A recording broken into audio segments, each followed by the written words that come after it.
Green Line Breakdown, episode, Alec, what are we, 22? 22, I think. 22, possibly. Playoffs. We made it. We're here. We're ready to go. This team's fired up. The fans are excited to watch. The season is coming to fruition. We are ready to seek glory and achievement in these next few months. Today's episode got a group of different fans, different styles and different perspectives. Introduce everybody. Alec, you first, the King of the East, returner on the show. Say hi to the folks. Thank you for having me back on 2 weeks in a row. I have to bust the headset out to fix whatever audio issue we had last week. Yep, got a lot of complaints on the mic, but thanks for the upgrade. In the top corner, we got the degenerate of CT. Charlie, introduce yourself. What's up, everyone? Go Celtics. And we've got a dual sport enjoyer with us, the Italian antithesis to what I am, our Bruins fanatic, Vito. Please say hi to the folks. Hello, folks. Go Bruins. Fire time. Go Bruins. Yep, we are a lucky city as both playoffs are beginning this week. Figure give you guys some Bruins perspective and also some insight onto what it's like to split, right? Because I noticed, Vito, too, within the first week of games, they line up very close to each other. Like I think Tuesdays is the same day, Thursday. 4 out of 7 are same days. I know game 1 originally was supposed to be the same time, both 1 o'clock or 1 o'clock ish, which is kind of BS. The leagues do not care if your teams are successful. They want to make you choose one, which is irresponsible. I think a lot of people around here, especially, they watch both. I like to watch both. Definitely a bigger Celtics guy, but Bruins are on. We're watching the Bruins. So Jason Tatum bobblehead with us today, giving us good luck for the playoffs. Game 1 is upon us. We are filming this Saturday. Hopefully we'll be out Sunday morning. And if it is, Sunday 1 o'clock is the first game start. The board is set. The field is in front of us. We have our first round matchup against the 76ers after they beat the Magic in the play-in game, as well as the other playoffs, other rounds. Like I said, the field is set. Just to run down the first round for everybody. In the East, you got Pistons, the 1 playing the Magic after the Magic walloped the Hornets in the play-in game, the second play-in game. You know, they had a good matchup against Miami, but really just did not show up for that second game. You got the Cavs against the Raptors, the Knicks against the Atlanta Hawks, and the Celtics against the Sixers. In the West, Thunder against the Suns, Lakers against the Rockets, Nuggets against the Wolves, and the Spurs against the Blazers. Exciting first round. I think there's a lot of actually tight matchups on both sides, so we'll get into that. First, thoughts on the play-in game. We talked about it a little bit before we hit record here. Vito, you had some insight. We'll start off with you. Yeah, no, I was more curious just from a basketball fan standpoint, their thoughts more so on the play-in, because I know in the NHL it used to be 1 through 8, so I imagine similarly 1v8, 2v7. It switched, I want to say 8 years ago for the NHL. So I'm just curious more so it's not kind of bullshit that the 7 seed might not even make the playoffs through the play-in. If I've been talking. Charlie, let's start off with you. What do you feel about the play-in? I like the play-in. I'm a fan. I think it makes it a little bit more entertaining. I don't really care, if the 7 through 10 gets eliminated. I'm not too concerned about it. I think it definitely weeds out some of the worst teams. It's entertaining. We saw a lot of good games this year. The Hornets Bulls, or who is it? The Hornets Heat. That was a great game. Going into OT. I honestly think that I think the Heat deserve that one. LaMelo's trip on Bam, and LaMelo should have been ejected. Honestly, after that, in my opinion, and I think that if Bam was playing the rest of the game and Melo was ejected, then that would have went a different way. For sure. I mean, LaMelo out of that game, he was putting in most of their efforts, and I don't know if that's a hard call to make in the time. Full speed. I get it. It's like, why are you grabbing the guy? I don't know. But to throw an ejection in the play-in game, I know it took Bam out, but I think it's a tough call to make anyway. But Alec, what do you feel? We talked about it a little bit last week, right? Yeah, man, were we wrong about the Hornets? That's okay. Fell for that Trey propaganda. I don't know. I think I'm a little split on the play-in. I enjoy having the games earlier, and it's good that it gives the higher seeds a break. I just don't know how I feel ultimately about having the 9 and 10 be in. I feel like there are, what, 30 teams in the NBA right now? Yep. So you're giving 20 teams across 2 conferences a chance at the playoffs. So there's only 5 teams per conference that don't make it. I feel like it should be, I feel like the stakes should be higher. So I'm not sure I actually like the 9 and 10 coming in. I mean, I get it. Like, I'm looking at the playoff picture right now. You know, in the East, the 7th through 10th, so Sixers, Magic, Hornets, Heat record was in that order: 45 and 37, 45 and 37, 44 and 38, 43 and 39. By virtue of them being absolutely neck and neck, I respect that. You go over to the Western Conference, though, same thing, 7 through 10.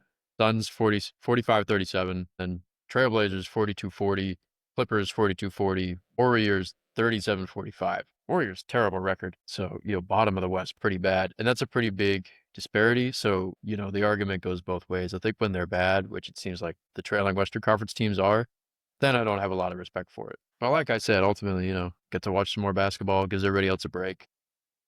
Yeah. It adds something right before the playoffs because I feel there is not a great transition, right, from regular season to the postseason. And in all these winter sports, we have 80 games. Like, it's hard to really, like, flip it. And, like, some people aren't paying attention. Where baseball, it's the summer into the fall, right? The seasons kind of make out well.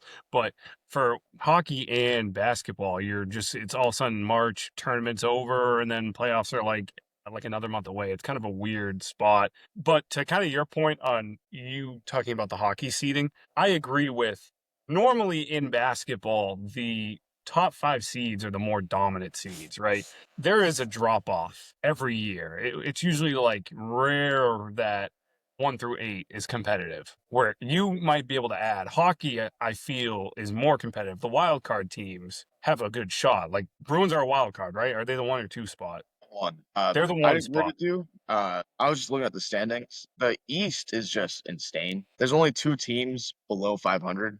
The entire East. That's 16 teams. Like the West, it's in the Atlantic Division, right?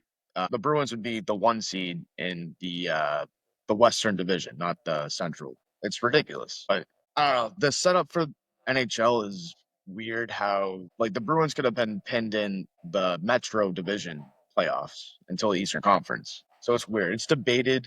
I know you guys. Charlie, you a hockey fan? A little bit, not to your level though. Fair. It's highly debated. I'll talk about it with my friends a lot.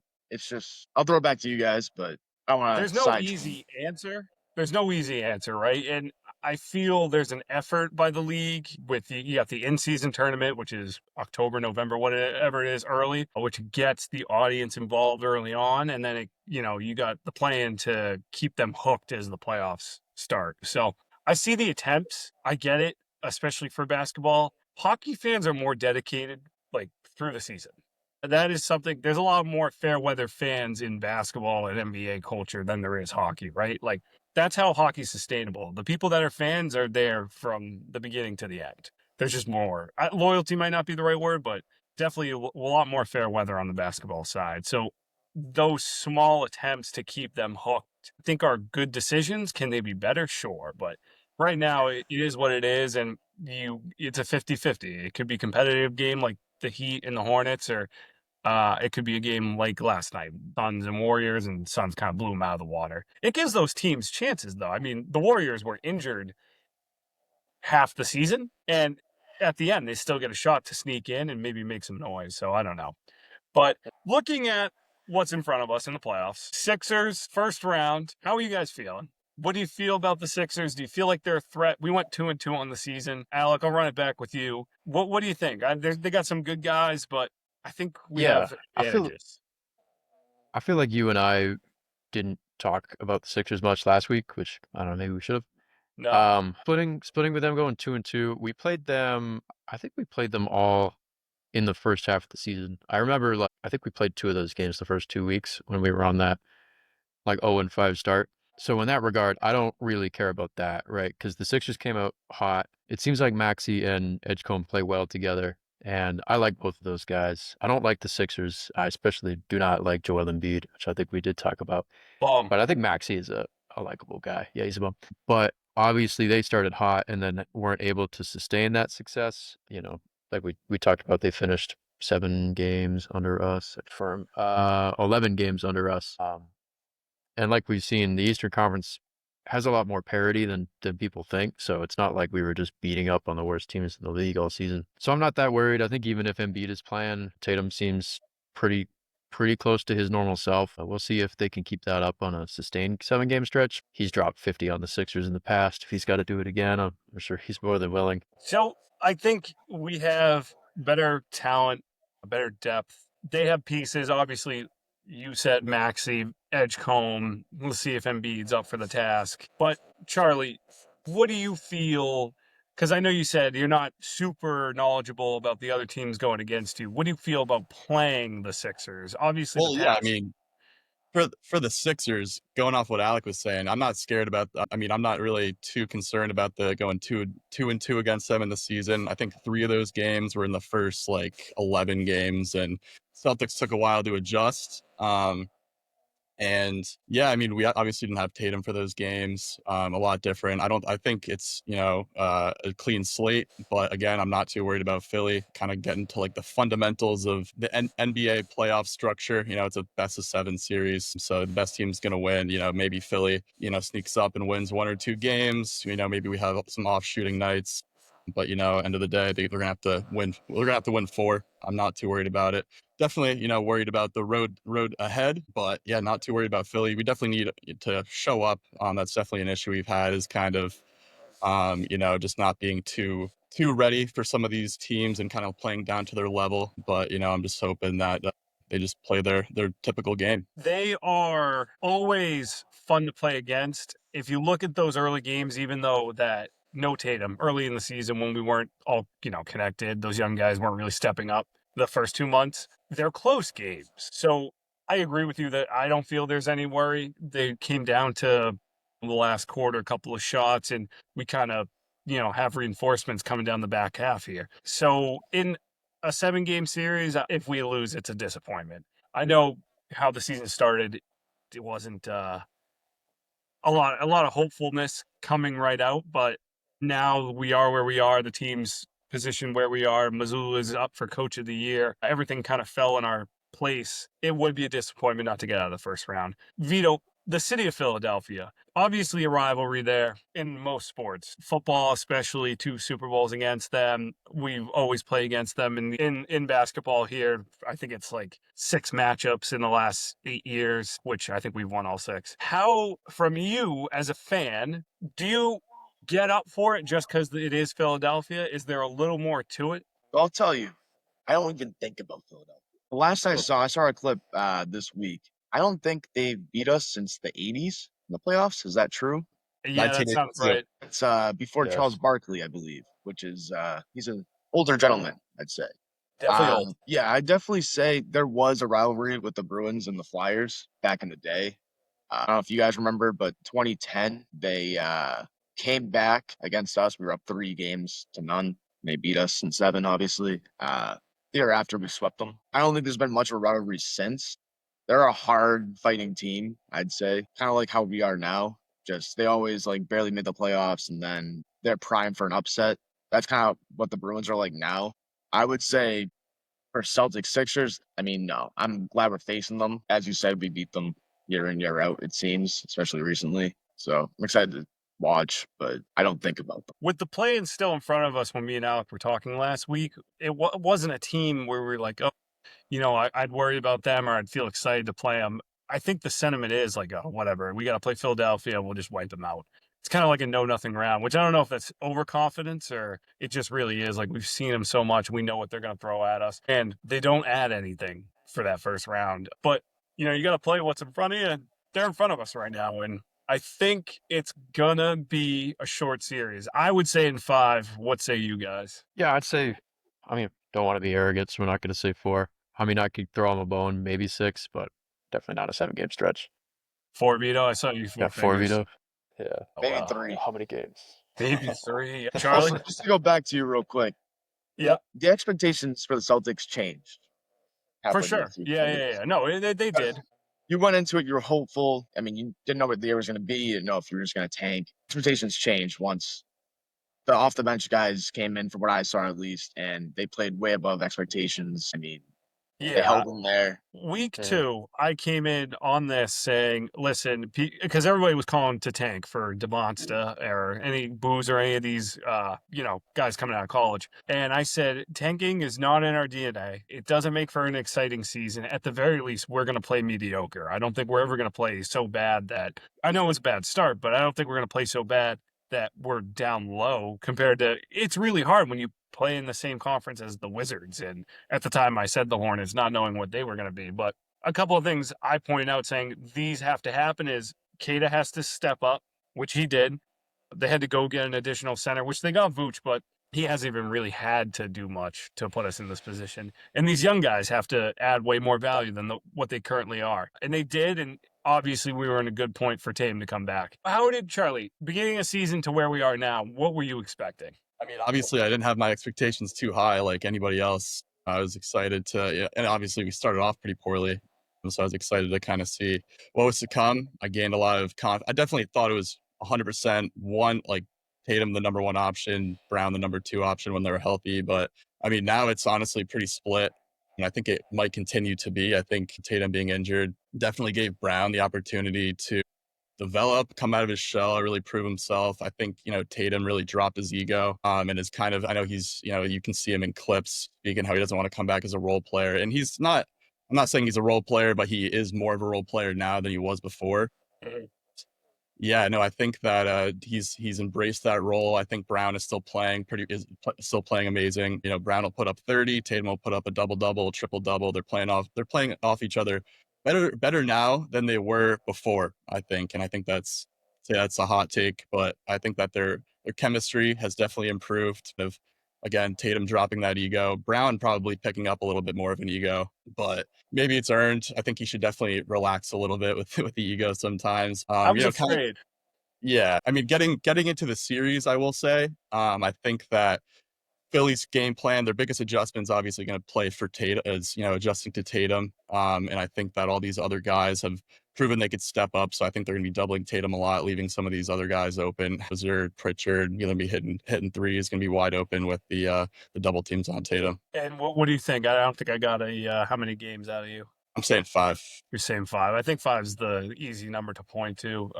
Like 4, you don't want to come across confident, but it wouldn't shock me either. I would be shocked if this series went 6 or 7. Brown's ego was a big discussion for me. That is something I talked about at length because I was afraid when he was making these comments of I've been disrespected my entire career.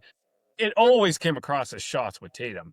I don't know how you guys felt on that, but it made me cringe every once in a while, just like a little excessive for a guy. Not saying Tatum didn't act corny and say, I'm the best, whatever. Everybody in the NBA has that. But when you're specifically pointing out to say, well, yeah, I don't get the respect or the recognition, I'm like, okay, well, you've been an all-star for the last 6 years, all NBA. Maybe you weren't one, but you're not getting recognized. You're still a superstar making a supermax contract. Like, I don't know what more you want. Yeah, I don't really like the whole ego argument, especially with like like Jaylen Brown obviously does make those comments that he's like, I've been disrespected, not given my flowers. Like, absolutely not going to dispute those, but he doesn't say them to. It's not like he's dissing Tatum, like subtweeting him or whatever. Like the two of them have a very strong relationship. I don't understand the people who are always like, we just got to get rid of Jaylen Brown so it can be Tatum's team. Like, and that's the only argument. Like, if you wanted to make that argument, be like, we have Tatum and Brown on Supermax.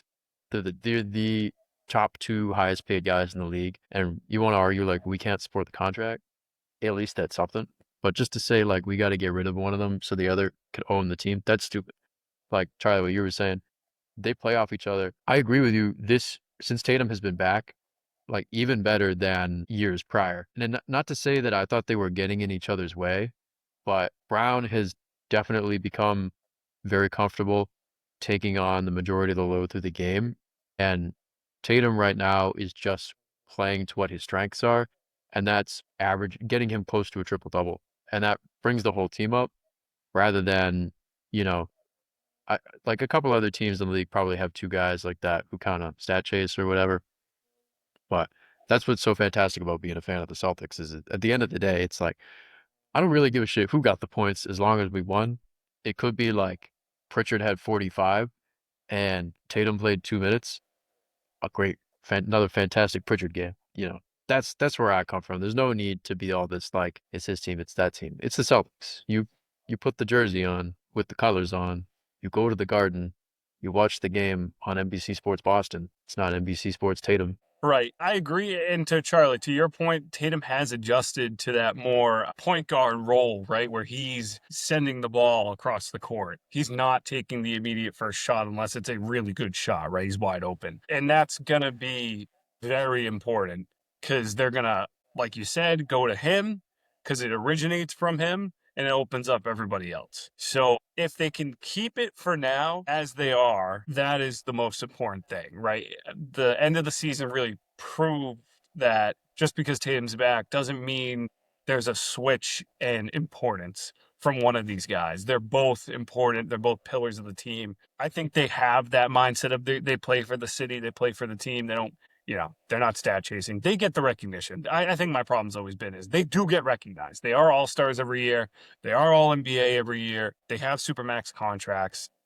Any comments of disrespect, I believe, are delusional, but here's to say. You got anybody like that on the Bruins? Jeremy Swayman. I don't know. That's our guy. I Come think on. ego-wise, basketball is it's so much more of like a mental game. I guess a goalie's a good comparison where they're mental cases, but it's completely different. I mean, you're leaning on 23 guys compared to 5. Everyone plays a role. I'd say for Jaylen Brown, like career-wise, I think he kind of needed this just to get out of the way. Yeah. Like he can always look back and be like, all right, I was MVP candidate when I was by myself. I hope he never gets another stretch like this. I hope Tatum and Brown are there forever. As a casual fan, I like watching them. They seem to do pretty well together. But no, I don't know. I think you get out of the way and you can always look back and say, I did that on my own. Yeah, no, for sure. And I don't think we appreciate how lucky we are that they did keep the team together. In every other instance, it blows up, right? You don't win a championship for 4 years. And I think it's the common tendencies of GMs in the modern era or the last 10 years where they are quick to change a head coach or get rid of a player trying to get assets if it doesn't work out within 2 or 3 years because their jobs are on the line way more frequently than they were back in 90s or 2000s. So we are lucky that we have a good organization. They trusted the system. They let the guys play it out. They got a championship out of it. But, I mean, we were very close. What year was it, Alec, when we were going for Kevin Durant, 21, 22? Whenever that was. I mean, that was the closest I heard we got to Brown and Derek White being in a package for Durant. Or it might have been somebody else. Yeah. But Brown was definitely in that package. And what do we look like now? Do we probably have a championship? Probably don't have a championship. I mean, we look better, right? Kevin Durant didn't come here. He went to the Nets, Kyrie Irving. And then what happened to them? Swept in the first round? Yep. Bums. And the future looks different from there. So I'm happy they figured it out. I don't think, unless it really comes down the stretch here where the money's not right, or I figure it's a harder conversation once they get older, right? Jaylen Brown, I don't know if his longevity is going to line up with Tatum's just based on their play styles, right? He's way more down the hill in people's faces, way more destructive on the body. Not saying it's going to happen anytime soon, but the difference between longevity in the NBA is slight. Marcus Smart, his body's debilitated because all the times he hit the court. But you have guys that are 40, like Al Horford, who took care of it, kind of played tough, but not dramatically. And now he's 42, or whatever. He's up there, though. One of the oldest players. It's a slight difference, but it matters in the end. So, like I said, let's look at the first round. So that was the look on the Sixers Celtics first round. In my opinion, not a super exciting first round matchup we all think they're going to handle them. But I think the first round of the NBA playoffs, there are some exciting matchups, room for upsets, and some storylines to look at. So I know you guys all have your picks on what is exciting. Charlie, we'll start with you. What do you think is the most exciting matchup of the first round here? Yeah, I'm gonna go Lakers Rockets. Luca and Reeves are out the whole first round, so that leaves OG LeBron. Hopefully he can pick it up and play like he used to. He's going to be playing against KD, which doesn't happen too often. So that'll be exciting to watch. Maybe it's his last year. Not too sure. So this can be one of the last times we see KD versus LeBron. One of the rare times we see it. So yeah, it'll be fun. It'll be some OG basketball. Honestly, anybody could take that game. With those injuries. Yeah, it could go either way. It'll be exciting. Rockets is a tough team, but there's something in me that believes LeBron will inject himself with steroids for the whole thing and carry a team. I don't know. Luca possibly coming back after the first round and Reeves. So all hands on deck, just really bring it in the paint and do what they got to do to get it done, just bring that whole team back. If they can do it and they get those three guys together playing well, they're a team to look out for in the playoffs. Buzz saw it a couple. We'll see what happens there.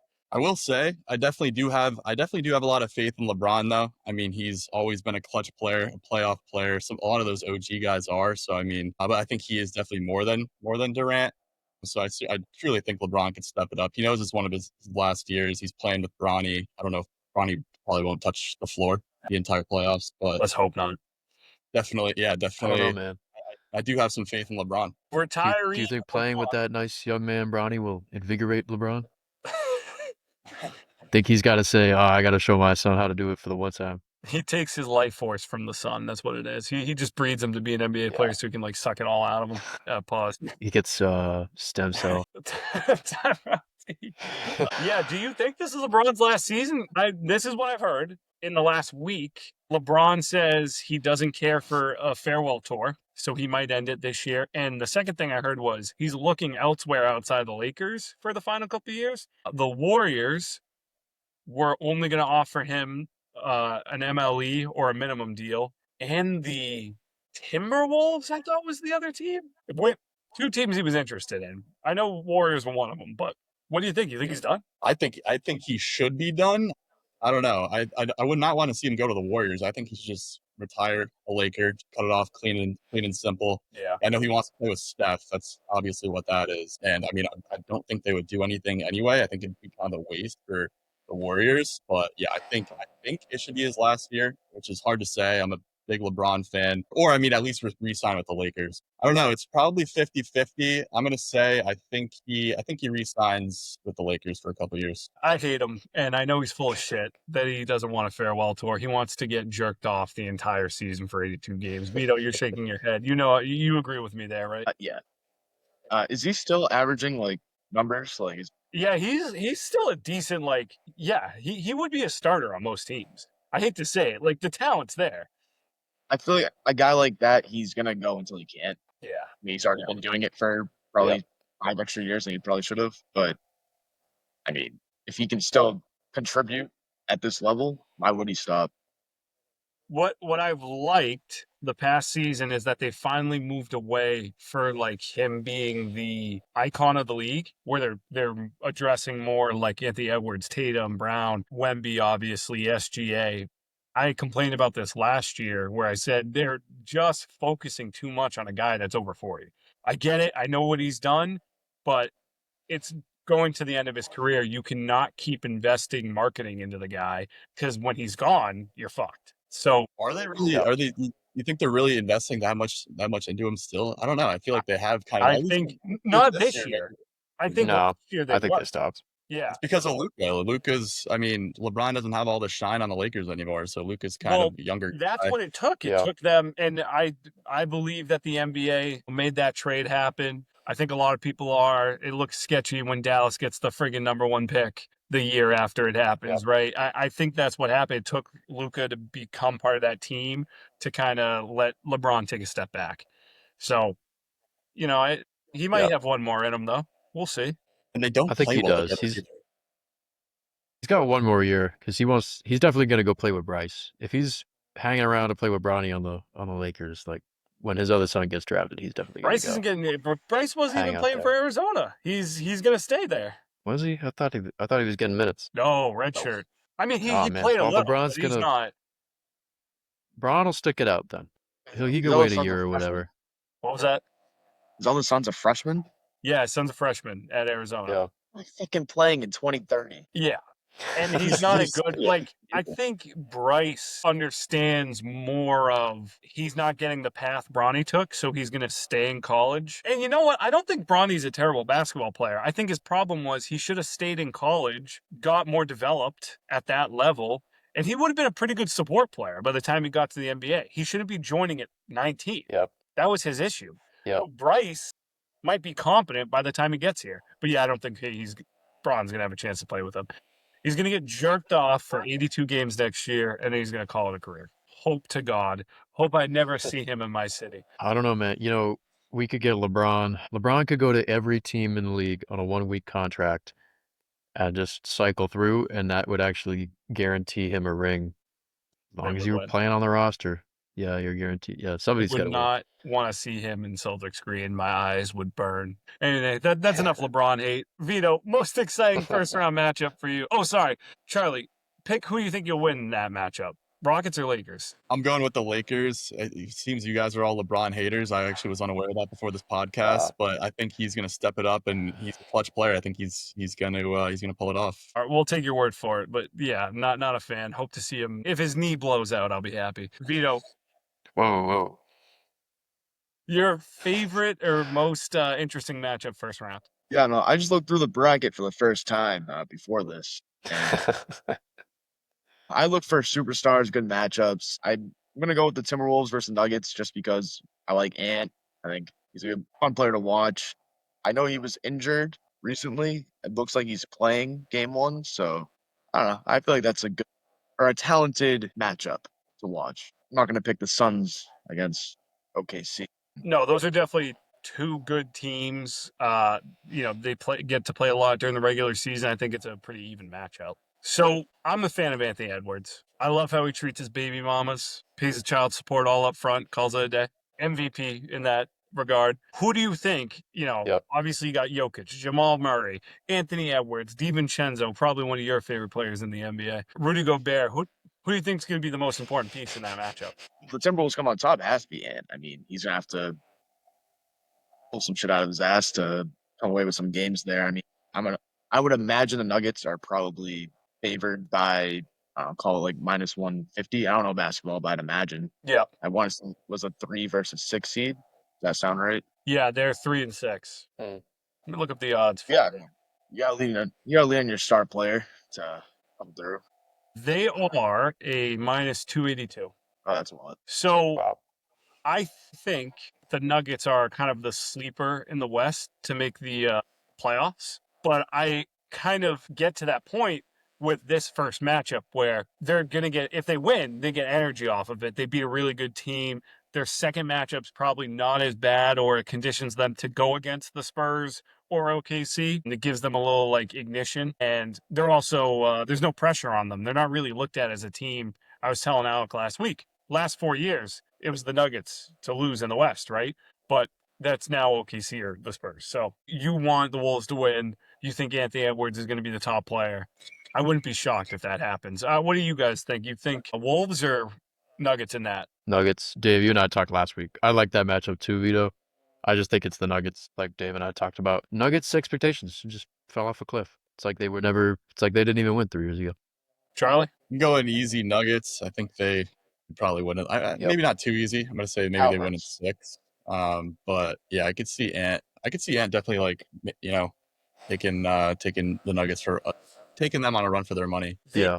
I think if any series in the first round is going to go to 7, it's probably that one. I agree. I think an underrated matchup is Edwards versus Jokic, because Jokic is a father who takes care of his children, and Anthony Edwards is an all-star. In the NBA, one of those realities works out, and it's not Jokic. So we'll see where we go from there. His mind's already on the horses. Yeah, he does like those horses. And it might Yeah. be different in whatever Eastern European country he's racing those things in, but I like the storyline. I like the matchup a lot. Alec, we'll go to you in the end here. What is your favorite matchup, most interesting matchup, where you think sparks might fly? Well, obviously we were dead wrong about the Hornets last week, and I wanted Dre on here to Cavs answer Cavs first Raptors. sins, but he ducked us. He keeps stucking us. Yep. Yeah. Where Cavs Raptors is on right now, or probably just ended. So we talked a lot last week about if defensive teams could make upsets. The Cavs just blew the Raptors out by like 20 points, but that is something we talked about. Their shooting's not good. We did talk about the Hawks last week and how they are a good defensive team and they gave the Celtics trouble, and they're much better shooters than Toronto. So I think that Knicks Hawks will be a good one to keep an eye on. I'm not gonna watch it. We go watch Nuggets Wolves with Vito. But we'll see. I think that in light of how our other predictions have panned out, the Knicks probably pack up the Hawks. I don't think they'll get too worn out like we did with the Magic last year. That'll probably be weird to even say Knicks in 5. I don't think I think I that's a don't think the 6, Hawks 7 really game have the series. juice for them. I don't know. I mean, I could maybe go 5-6, but Yeah. I think the Knicks have. I think that they have not been playing on all cylinders since the All-Star break, and they're probably aware of that. So I think they'll probably player-driven, turn it up a notch, and kind of put their best foot forward for this round. So, but There we'll was a see. Hey, maybe I'll be microcosm. wrong again, and they'll get upset. Yeah, there was a microcosm of success for the Hawks, like post All-Star break, and probably 2 weeks ago when it slowed down. That's why I wanted the Hawks up against the Pistons, because I feel like the Pistons are vulnerable with Cade just coming back. He's going to be in tough shape, collapsed lungs, hard injury to really come back to full form right away. Conditioning is going to be tough for him. That's where I feel like the Hawks could have clipped a team early. I think they're going to give the Knicks trouble, but I agree with you. I don't think the Knicks are going to get one on them. And we're going to see a reality that I kind of saw coming where it's Detroit, the top 4 teams. So Detroit, us, Cleveland, and New York in the second round, which Yep. not saying that's boring. Those are all good matchups, but I would have liked to see somebody early on, whether it was the Hornets getting one on Pistons, or I don't think Orlando's going to get a team that just really has not been showing much lately. Paolo's been off. Wagner's not what he was last year. And it really is not, it would be shocking to see them get one on the Pistons, even at their kind of debilitated state. Is and Nikolai Walker is on the Hawks, right? Yes. Shy's cousin. Maybe that's what they want. The league wants OKC Hawks for some cousin on cousin action. Pause on that. But I don't think the rest of their roster is. They're perplexing to me. That's the Atlanta? Yeah. Yeah, really, it kind of gave them a boost when they traded Trae Young. Is Trae Young the issue? Kind of. I guess. Yeah, I Him mean, and Porzingis. I think they got good value out of that. But they did, yeah. You get rid of Porzingis, who has, people say it's POTS. It's definitely not. It's something more. that's what the team doctor said it was. That was the diagnosis. I don't know about that. I like the Hey, Hawks. look, man, I'm not a Setup. doctor. They got Daniels. They got Dyson Daniels. They got a lot of good guys on there that really disrupt. And New York's made of guys that don't want to get irritated, with Karl Anthony Towns and Josh Hart. Jalen Brunson's cold as ice. I don't think he gets bothered, but those other couple of guys, you put the right players on the right players and magic happens. So I think those are all good picks. If we had to pick all matchups going into the second round, what would you guys have? If you got it in front of you, I'll give you some time. If you don't, give me something quick. Doesn't have to be too much analysis. Agree with you, Dave. For the East, I think I go chalk. Pistons over Magic, Cavs over Raptors, Knicks over Hawks, Celtics over Sixers. And then Western Conference, Thunder over who's playing them? Suns? Yeah, Suns got nothing. Devin Booker is not that guy. Yeah. Thunder over Suns. Goggles, I disagree with you. I'm going Rockets over Lakers. Ime is good for a first round, and I think that's about it. Nuggets over Wolves, and then Spurs over Blazers. That's going to be maybe Rob Williams, Time Lord himself, will come back and do something interesting. Get him a couple of games. Yeah, I'm right there with you, though. I think I'm 8 for 8 on those. What about you, Vito? Only underdogs I got would be, I'll go Rockets as well, and then I'll take the Charlie? Yeah, I'm looking at this and it sounds so lame, but I might be going all favorites. I think the closest matchup will be that Lakers Rockets game, so I could see that going either way. And yeah, I mean, I'm looking at the bracket, looking at the Celtics path ahead, and definitely, I'm definitely nervous about the Knicks, and obviously not too nervous about the Sixers, but I'm definitely nervous about the rest of our way. We'd probably play the Knicks, then play the Pistons if we beat out the Knicks, and definitely scared about both those teams. Obviously losing to the Knicks last year, a little bit of PTSD. Yeah, I think especially in the East, it really fell to the benefit of the top four guys. I mean, I wasn't worried really about any of those first round matchups. Maybe the Hawks, they played us pretty well, but Sixers, Orlando, I wasn't worried about. Even Hornets, I wasn't worried about. Detroit, in the state they are, even being the number one seed, if they had a really strong offensive output team against them, they would have had some trouble.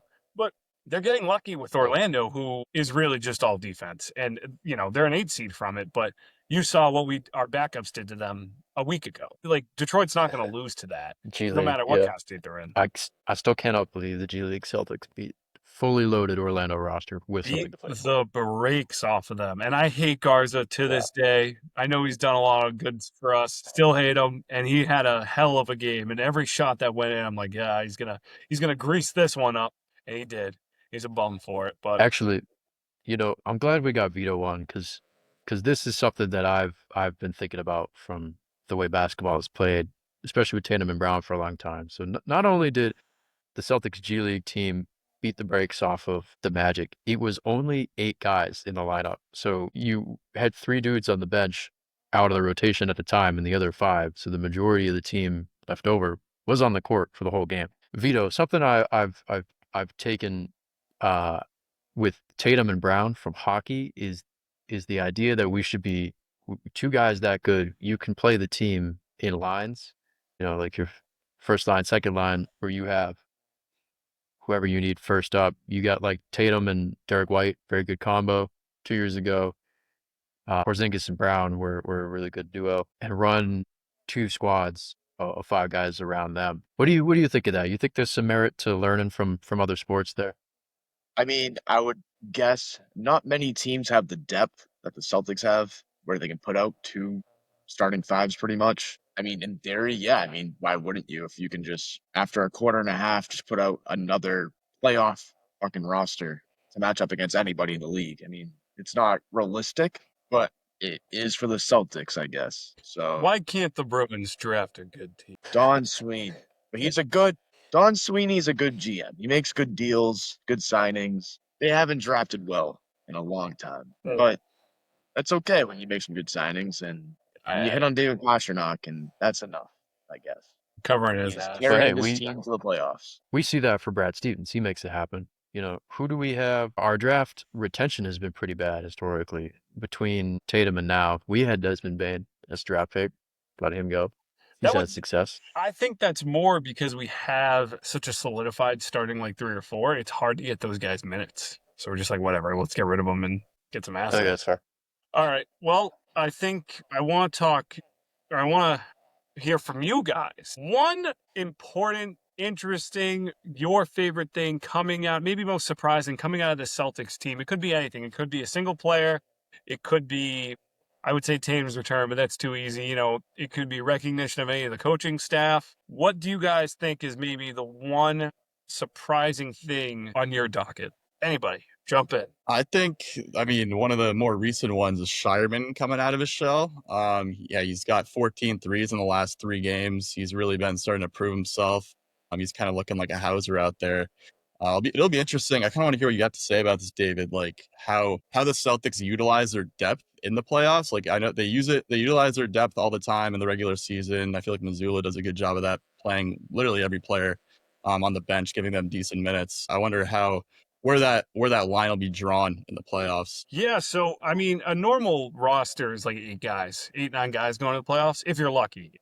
I would say it's actually more common to be 7, 8. So you got Tatum, Brown. Kata's the starting center. He's earned that spot. He's earned the minutes. He's proven he can be that guy. Vooch is, I think, a good piece coming off the bench. So you got Kata, Tatum, Brown, Derek White, Peyton Pritchard.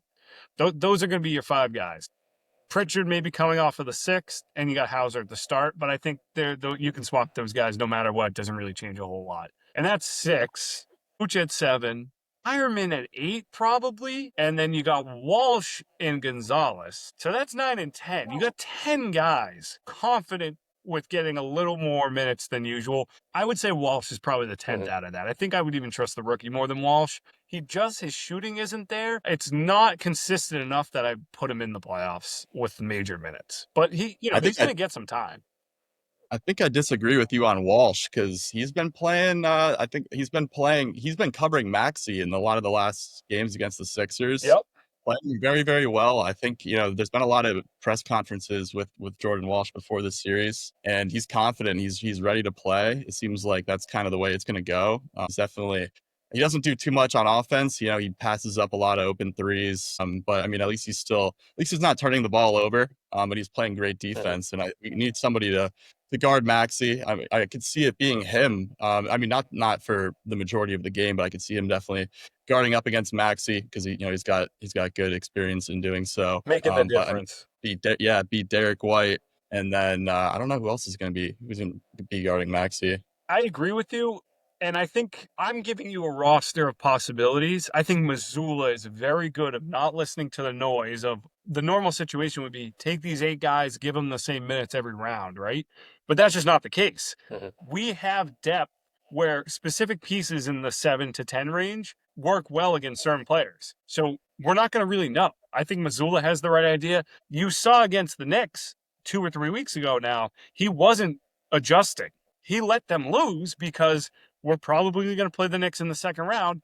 That's when he's going to showcase what they have against him. Say, this guy's going to be on him. It's going to be perfect. He's very understanding of the game in that way. Where, again, like I say, he's not embarrassed to throw out Walsh during the Sixers round, and then you won't even see him for the rest of the playoffs, right? I wouldn't be surprised. But, yeah, it's a good view. I think I agree. Shireman has been very popular down the stretch. He originally, I think, was selected to be a Hauser replacement. You saw, great game against the Magic, who are a playoff team. A little more growth out of him, a little more efficiency, and I think he can definitely just be the Hauser role in the future. Alec, one topic, one factor, reality from the season that has gotten you stirred up. Let me ask this. Charlie, you like the mustache and mullet? What do you think of that? What, you have one right now? You're talking about Shireman. No. Shireman. Come on, what do you... Yeah, Shireman. It's a big change from last year. I think it could go, but I mean, apparently he's been growing it out and it's been working. So whatever's working. Yeah. Pickup guy from I don't think it works for me. A lot of people get that combo, but not. Yeah, maybe it looks like like this team needs Greece. Well, Greece. Yeah, I agree. Keita is my big guy from the year. I think he has a really strong case for most improved player for that award in the league. I wanted to talk about that last week and then we didn't. But that's hard to say because he just really didn't get minutes last year. It's been a lot of time in the G League. I saw him play in the G League. It was cool. He's a phenomenal player. Like the reason why we lost to the Knicks last year, outside of the Tatum injury, is, and this is no shade to Porzingis, it's because Porzingis was in. Like he wasn't equipped to play that series. The guy who was Luke Cornett, who the game he came in went absolutely fucking ballistic and torched the Knicks. So if it was him, it was Cornett and Al playing center, which I'll also say the loss of Al Horford will probably be felt if Embiid gets time. He's kryptonite for Embiid and Giannis, which was super cool. But yeah, if Cornette had played last year, I think it would have been curtains for the Knicks. We would have been set up really well. But Keita this year is that guy. I have not liked what I've seen out of Vucevic so far, but I'll say I attribute that to him being out for a month with a fractured thumb and just not being able to get time to mesh. So I like your comment, Dave, that Keita is the starting center. I think that's the way to go. He's driven. He meshes well, really well with Brown and White and the other guys. And I think he'll put up good minutes. Keita would 100% be my pick for this question. He said last year he is kind of a sleeping giant. Would that be the right term? Whatever. Yeah. He for sure was limited with Porzingis on that roster, and I guess the makeup of the team wasn't fully designed for him to be involved. It was more a play style like Porzingis at the center spot. Now it's transitioned a little more to rely on him in the paint. And I like that because I think once his conditioning got better, he really is just a perfect piece to play off with Brown and Tatum. So definitely my pick for this question. I agree with everything you said. He's going to be very important down the stretch. You got a lot of big guys that you got to go through. You got Cat. I think he played him well. they got some tough players in Detroit if that ends up being the way it goes. And if Mitchell not, Robinson on the Knicks, who I hate. yep, you got I hate looking at him. Jared Allen for Cleveland. Yeah, And, Jared Allen and Evan Mobley. yep. So you got all those guys that they got to be concerned about in the paint that a kid is going to cover. Vito, Yep. last, what do you think? Interesting topic, piece, player. So not really a surprise, but I'll go with I think Missoula, you have to give him his flowers for a year that could have just been thrown away. It's kind of the identity of most of the Boston teams right now. Bruins, Patriots, and Celtics, all in years where could have just been meh. And each one has outperformed all expectations. So I think you have to go to coaching for all three of those. But in particular for the Celtics, yeah, I mean, he already has solidified himself as a great coach, obviously. But in a year where things could have went to shit, he kind of just pulled it all together. I mean, it's not random that all these bench guys and signings all panned out. At least from an outside perspective, I would have to assume the coaching played a role in that. Yeah. So I'll go with Missoula. Yep, young guys for sure. He's definitely had the most effect on them, getting them involved. It's not only what they do in practice, right? But it's the commitment to give them the correct amount of minutes during games. Where you got a lot of young guys, a lot of rookies that you don't have to give substantial minutes to, 20 plus minutes. And he went through with that. And it's really going to help them in the end. So I think he's up for Coach of the Year. It's him and Bickerstaff in Detroit. Bickerstaff just won I think it's the Coaching Association choice, which is all 30 coaches in the NBA. He won that. Usually what happens is the guy who wins that's the other favorite to win the regular Coach of the Year. So I think Missoula is going to nab it in the end, but a ton of credit to him for sure. Kept the peace. Oh, geez. Getting Tatum back too. I think, we don't see any of that. Making sure they're doing the right things in the background, only bringing him back when truly ready, when he feels comfortable. And so definitely the right decisions top down from the organization. That all stems from Missoula. So we all picked one thing from the Celtics. We all talked about how the first round's going to go, not only for Boston, but for the rest of the league. I asked Alec this last week, but I also want to hear from the two of you. I want to hear your Western Conference picks. So the final two playing in the Western Conference final, the Eastern Conference final, and then your championship picks and who's going to win. Charlie, we'll start with you. I mean, you heard my bracket choice. I think it's unfortunately going to be pretty much favorites. You just can't deny that the Thunder and the Spurs are the best team in the West. And then, it's got to be Celtics, Pistons, Knicks in the East. I'm going to put the Cavs look good as well. But I think Celtics, Pistons, Knicks, and I'd have to obviously pick the Celtics over the Knicks. Not even as a biased way. It's just heavy favorite. So, that leaves the 1 and the 2 in both sides. And I'm going to also say that the Thunder are going to beat out the Spurs. I think the Thunder are just a better team. I think the Spurs are still young. I think they can kind of be exposed for their weaknesses. They don't have much playoff experience at all. And I think that I would definitely be a lot more scared as a Celtics fan playing the Thunder than the Spurs. Not certain if we could even pull it off against the Thunder. I think we could definitely pull it off against the Spurs in the finals. All right. Vito, what do you think? Yeah, it's hard to go against the Spurs and the Thunder in the West. I would love to watch that. That looks like a fun time. East doesn't matter. The East is green. It's gotta be. Amen. So I don't give a fuck who we play. Yeah, I'm right there with you. Alec, one more time, just because, not everybody watches every week. So what were your picks again, real quick? No, nobody does. I still go Spurs Celtics.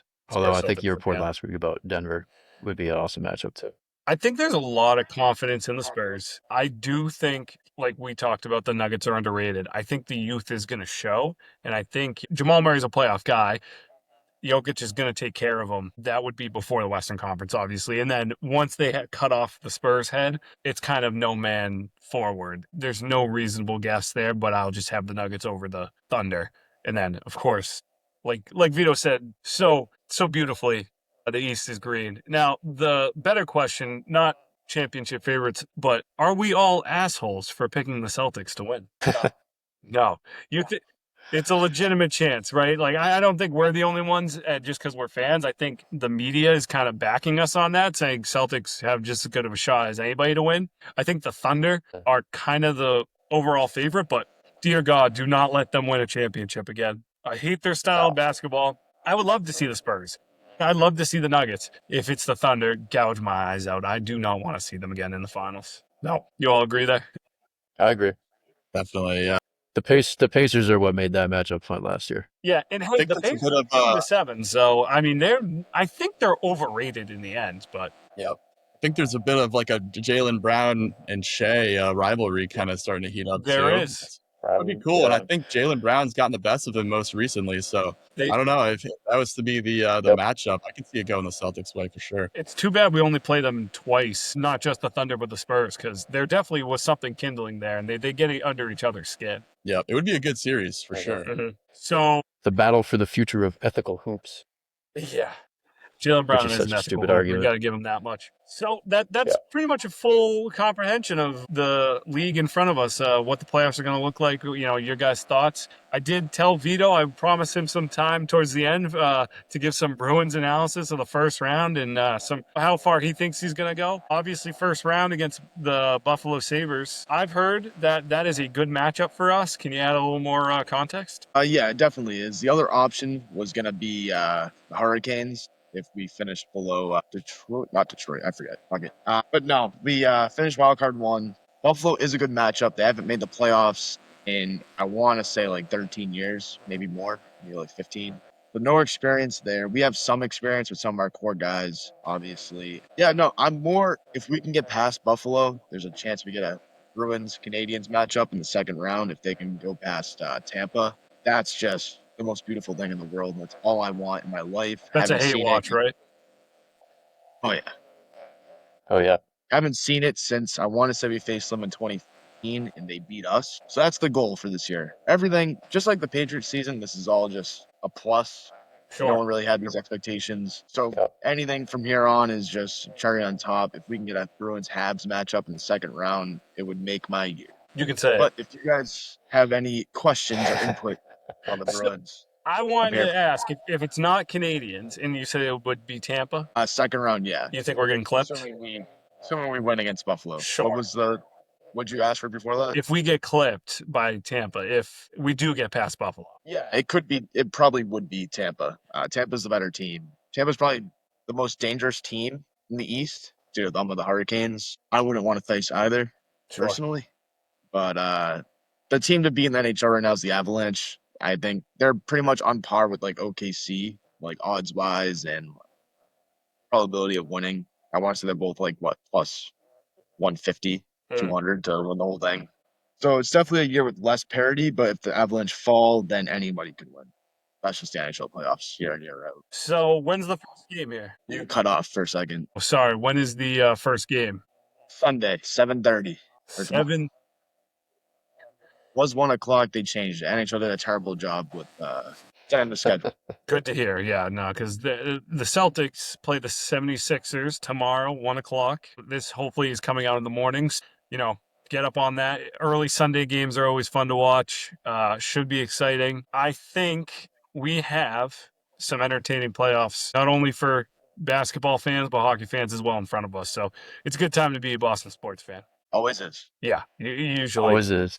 Thank you guys for coming out. Appreciate it. This was a good conversation. I think we covered a lot, well addressed. Every week, thoughts are going to change, right? 76ers might be 0-0 on us by the time I'm talking again, which I hope not, but the East is green from what I've heard, so we're going to keep it that way. The field has been set. The opponent is in front of us. We are jacked to the rim, and we are searching for glory once again. As April turns into May, we will be vying to hang a banner in the rooftops of the Garden. Thank you guys for coming out. Thank you, Celtics, for not tanking this season, and good luck in the playoffs. Go Celtics. Go Celtics. Baby.